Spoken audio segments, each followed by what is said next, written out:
So the Children's Treatment Center is part of the Sudbury Regional Hospital. We provide services for children who require physiotherapy, occupational therapy, and speech-language pathology.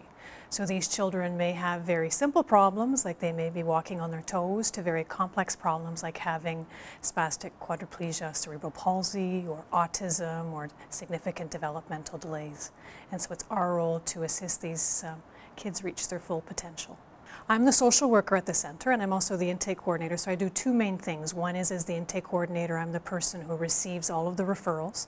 We accept referrals only from physicians at our center, so I review them all and determine if they're appropriate.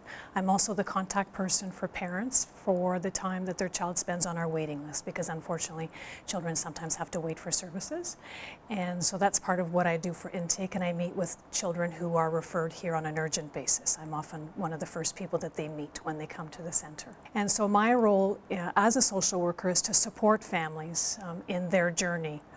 Many of the children who are referred here are diagnosed with very significant conditions, and this can be life-changing for our families. So my role is I'm there to support them. I may do things like organize meetings. If there are lots of disciplines and lots of professionals involved, sometimes it's important that we all sit down together and review the child's needs, and that may include daycare staff, that may include physician and parents and the school. I provide counseling to our parents, and so I may see them individually or as a couple or as a family.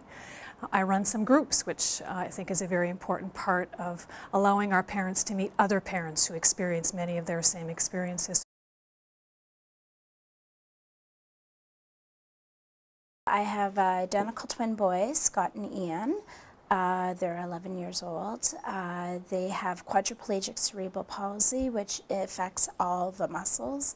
So they're not walking and they don't talk, and they're completely G-tube fed.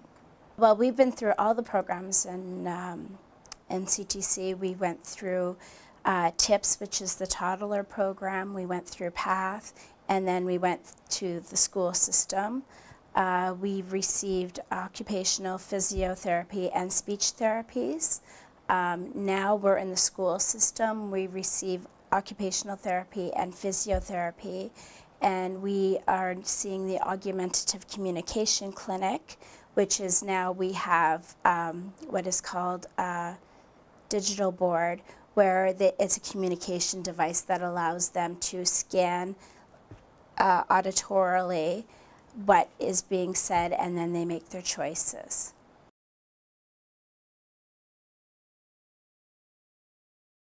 Well, when we first started with CTC, we had a social worker, and we did have a group that met about once a month. We've been doing it for about 4 to 5 years, and we started with parents with newly diagnosed children, just so they don't feel alone, and they can share their stories and just get to know other people, and just to break down a little bit of the misconceptions, and just to have someone else hear your story and that is empathetic towards you.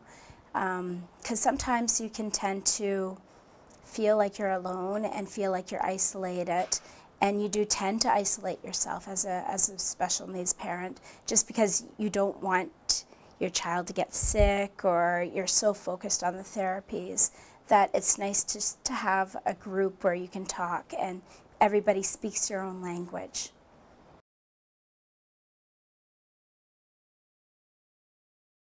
Well, first of all, be kind to yourself and your family. Be forgiving. Take in as much information as you can, go home, follow through with the suggestions.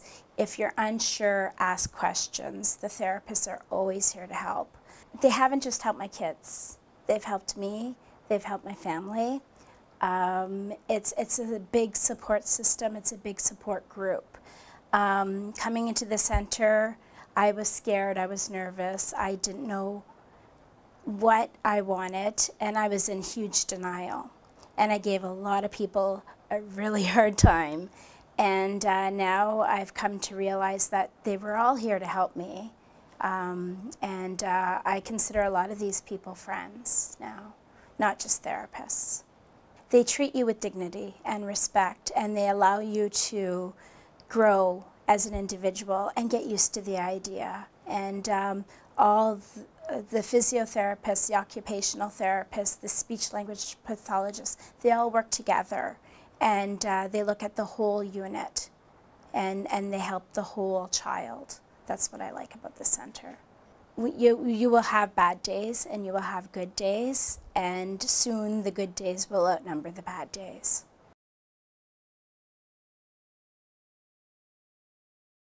As an occupational therapist, we work to help kids become as independent as possible with the activities they need to do in a day. Anything from self-care activities like getting dressed and feeding, and also things like fine motor skills, printing, cutting, coloring, those kinds of activities. We see kids of a variety of disabilities, and it's any difficulty they have, just trying to help achieve independence in those and other areas as well.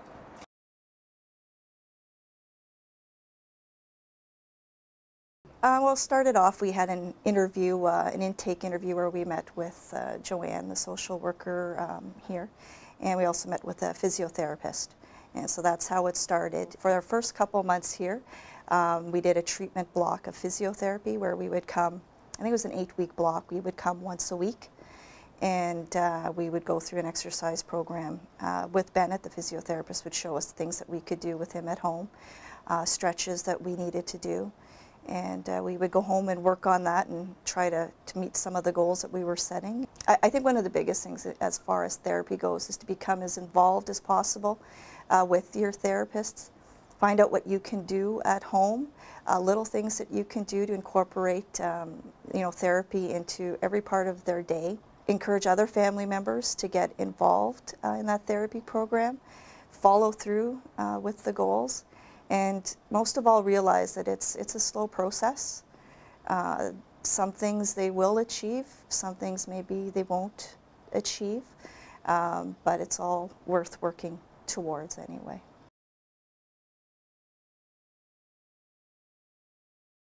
We work with children here at the Children's Treatment Center who are having difficulty with speech or their language, social communication, or feeding or swallowing difficulties.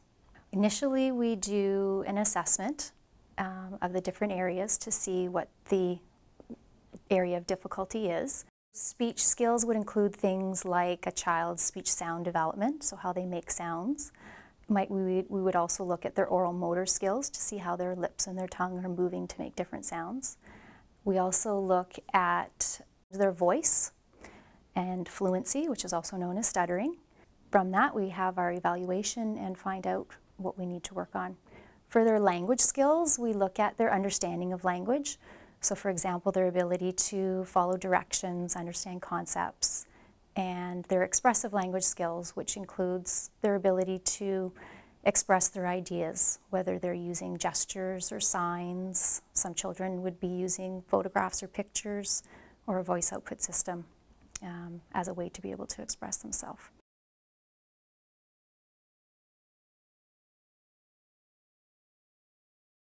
The Children's Treatment Center worked very closely with her pediatrician. At first, when we came in, we were outpatient. So we'd come in about once every 2 weeks, and we'd see somebody who would help us do some exercises for her. Her first exercises were just very, very basic. They were getting up, sitting down, reaching for a toy. And I have to say that at the CTC, they always make it, it always never seemed like work to her. When I saw the change, it's really heartwarming to see that what a person can't do before can now do a few months later. It is a long road, and we realize for her, it's going to be not just an issue for when she's a child, but it's going to carry on for when she's an adult. So she needs a good foundation, and she needs a good start, and I think that the CTC helped a lot.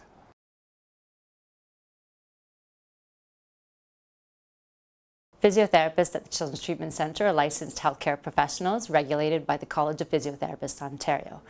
Here at the Children's Treatment Center, we treat infants, children, and adolescents with a variety of neurological, orthopedic, and cardiopulmonary conditions. We work closely with families and caregivers in order to incorporate activities and exercises into a child's daily routine in order to help develop gross motor skills, such as lying, sitting, crawling, standing, and walking, strengthen muscles in their arms, legs, and trunk, stretch tight muscles, improve their gait pattern, assist with pain management, improve posture, assist with balance and coordination difficulties, as well as foster independence with activities of daily living.